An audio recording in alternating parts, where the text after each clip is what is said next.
दोस्तों, एक महिला अपने पति को मारने की पूरी प्लानिंग कर चुकी थी। प्लानिंग के मुताबिक महिला 2 गिलास में कोल्ड ड्रिंक निकालती है, फिर 1 गिलास में वो जहरीला पदार्थ मिलाती है।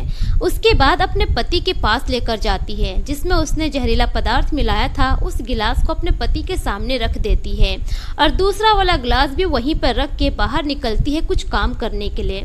लेकिन जब दोबारा महिला उस कमरे में जाती है तो गलती से जिस गिलास में उसने जहरीला पदार्थ मिलाया था उसी गिलास का कोल्ड ड्रिंक पी जाती है।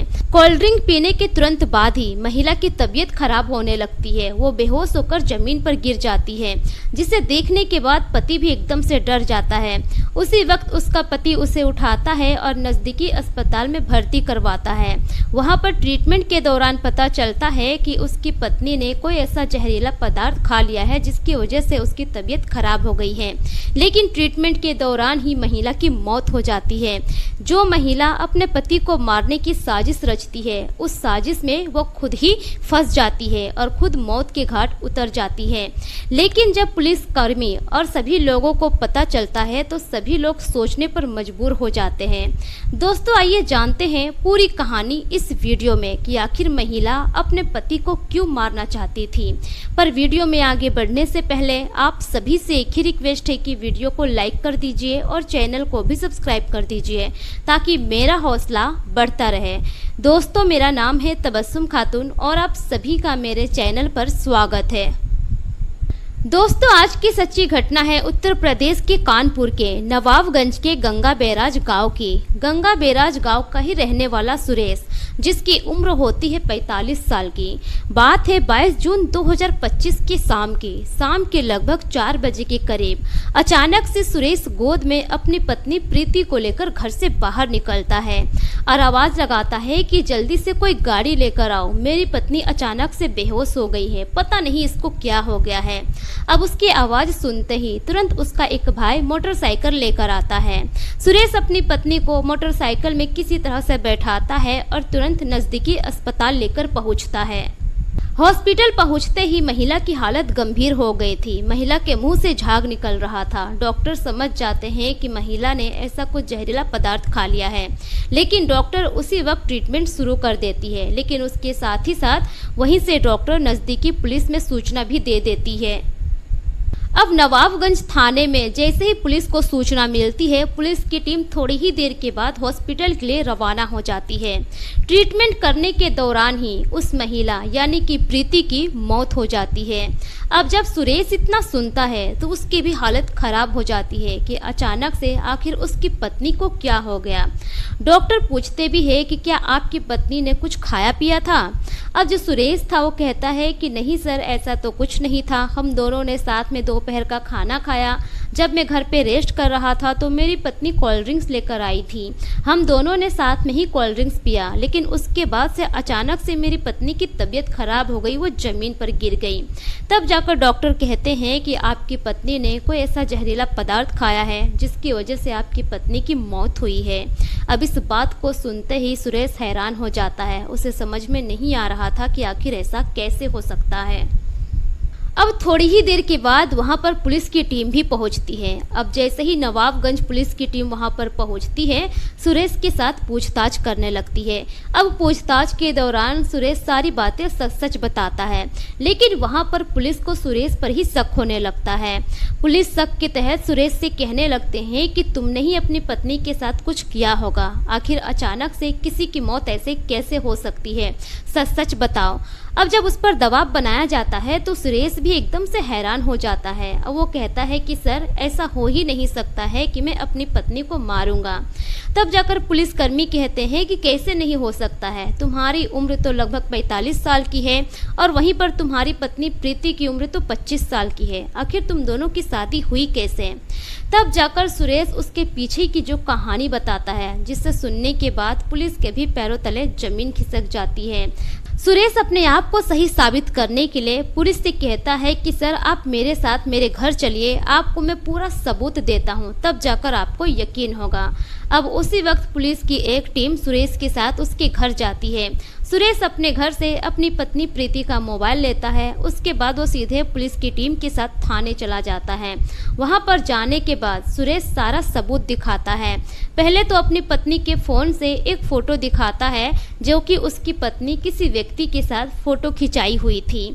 अब उस फोटो को देखने के बाद पुलिस पूछते हैं कि ये कौन है।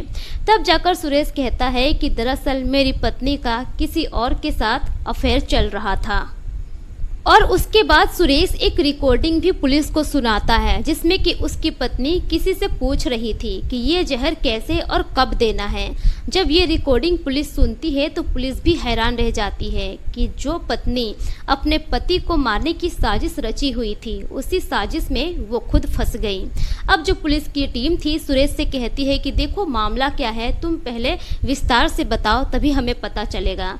उसके बाद सुरेश पूरी कहानी बताता है। दरअसल जो सुरेश था वो पहले से ही शादीशुदा था और उधर जो उसकी पत्नी थी जिसका नाम था प्रीति वो भी पहले से शादीशुदा थी। सुरेश अपने पहले पत्नी को छोड़ देता है। इधर जो प्रीति होती है वो भी अपने पहले पति को छोड़ देती है। उसके बाद फिर दोनों की दूसरी शादी होती है। शादी के बाद हर चीज अच्छा चल रहा होता है। सुरेश जो होता है उसकी अच्छी खासी प्रॉपर्टी होती है लगभग करोड़ों की, जिसके चलते प्रीति उससे शादी करती है। दोनों की उम्र में बहुत फर्क होता है। प्रीति की उम्र 25 साल की होती है, वहीं उसके पति सुरेश की उम्र लगभग 45 साल की होती है। धीरे धीरे ऐसे ही समय गुजरता है, लेकिन घटना से ठीक 4 महीने पहले की बात है कि जो प्रीति का पति होता है उस पर कोई गलत आरोप लगा देता है जिसके चलते उसे जेल जाना पड़ता है। जेल से लगभग वो 2 महीने पहले ही छुटकर घर आता है, लेकिन जब वो घर आता है उसके बाद वो अपनी पत्नी का रवैया देखता है। बहुत ही बदला बदला सा लग रहा था और उसकी पत्नी किसी से फ़ोन पर बहुत ही ज़्यादा बातचीत कर रही थी, अपने पति के साथ नहीं बैठती थी, अपने पति को ज़्यादा अटेंशन वो नहीं देती थी, जिसके चलते सुरेश को शक होने लगता है अपनी पत्नी पर और वो अपनी पत्नी पर नज़र रखना शुरू कर देता है। अब एक दिन सुरेश मौका देखकर अपनी पत्नी का मोबाइल चेक करता है तो उसमें एक नंबर निकलकर सामने आता है जिस नंबर पर उसकी पत्नी बहुत ज़्यादा बातें की हुई थी। जब उस नंबर का वो पता लगाता है, अपने मोबाइल में डायल करता है तो पता चलता है कि वो नंबर तो सुरेश के ही सगे भतीजा का है, यानी कि उसकी पत्नी प्रीति का उसी के सगे भतीजे के साथ प्रेम प्रसंग कई महीनों से चल रहा था। सुरेश के जेल से छूट कर आने के बाद अब जो प्रीति होती है वो ज़्यादातर अपने प्रेमी से बात नहीं कर पाती थी, जिसके चलते वो बहुत परेशान हो गई थी। इसी बीच वो अपने प्रेमी के साथ मिलकर प्लानिंग भी बनाती है और 16 जून 2025 को प्रीति अपने पति के साथ बाइक में बैठकर बाजार जाती है। बाजार में वो बहुत सारा सामान भी खरीदती है। तभी वो अपने पति से कहती है कि आप यहीं पर रुकिए, मैं सामने से कुछ सामान लेकर आती हूँ। लेकिन इधर जो सुरेश होता है उसको अब अपनी पत्नी पर शक होने लगा था, कहीं उसकी पत्नी उसके साथ कुछ गलत ना कर दे, क्योंकि कई महीने से बहुत सारे न्यूज ऐसे सामने आ रहे हैं लगातार जिसमें कि पत्नी अपने प्रेमियों के साथ मिलकर अपने पति को मौत के घाट उतार रही है। यही सब डर से अब सुरेश भी एकदम सतर्क रहने लगा था। उसकी पत्नी चली जाती है आगे किसी दुकान में सामान खरीदने के लिए। अब जो सुरेश होता है अपनी पत्नी का पीछा करते हुए उसके पीछे पीछे चला जाता है। दूसरी गली में जाने के बाद अब जो प्रीति होती है सुरेश की पत्नी, वो एक मेडिकल स्टोर में जाती है। वहाँ पर वो एक पुड़िया में कुछ खरीदती है और वो उसी मेडिकल स्टोर में जाती है जहाँ की सुरेश का भतीजा काम किया करता था, प्रीति का प्रेमी। अब जो उसका प्रेमी होता है वो एक पुड़िया में कुछ दवाई दे देता है, लेकिन यह सब कुछ सुरेश देख लेता है। उसके बाद वो आती है अपने पति के पास, बाइक में बैठती है और वहाँ से सीधे वो अपने घर चली आती है। लेकिन अब उसके बाद से सुरेश की हालत बहुत ख़राब हो गई थी। वो अपने पत्नी पर पल पल की नज़र रख रहा था, कहीं उसकी पत्नी उसके साथ कुछ गलत ना कर दे। अब इसी बीच 20 जून को अब जो सुरेश होता है किसी तरह मौका देखकर वो अपनी पत्नी का फ़ोन चेक करता है। फ़ोन चेक करने के दौरान वो मैसेज में देखता है एक वॉइस मैसेज जिसमें उसकी पत्नी बोल रही थी कि इस पुड़िया में जो दवा है उसका इस्तेमाल कैसे करना है, कब और किसमें मिला कर देना है। अब यह सब कुछ वो सुन लेता है, मैसेज देख लेता है, जिसके बाद से वो एकदम परेशान हो जाता है। अब उसके बाद से तो और सतर्क रहने लगता है।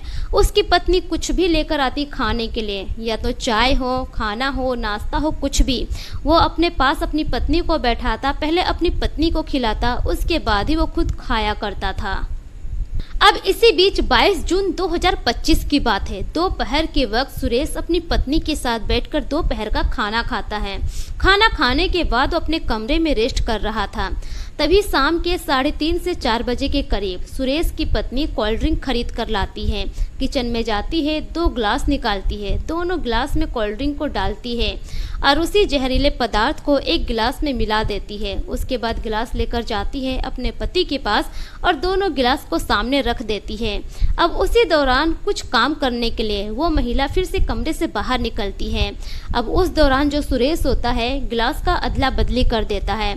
अब जैसे प्रीति कमरे में आती है वो इसी गिलास को उठा लेती है जिस गिलास में जहर मिला हुआ था और उसी गिलास का कोल्ड ड्रिंक वो पी लेती है। अब जब उसकी पत्नी कोल्ड ड्रिंक पीती है तो उसके साथ ही साथ सुरेश भी अपने गिलास का कोल्ड ड्रिंक पी लेता है। लेकिन कोल्ड ड्रिंक पीने के तुरंत बाद जो प्रीति होती है अब उसकी तबीयत खराब होने लगती है। उसके गले में अजीब सा जलन होने लगता है और थोड़ी ही देर के बाद वो जमीन पे गिर जाती है। अब जिसकी वजह से सुरेश एकदम से परेशान हो जाता है।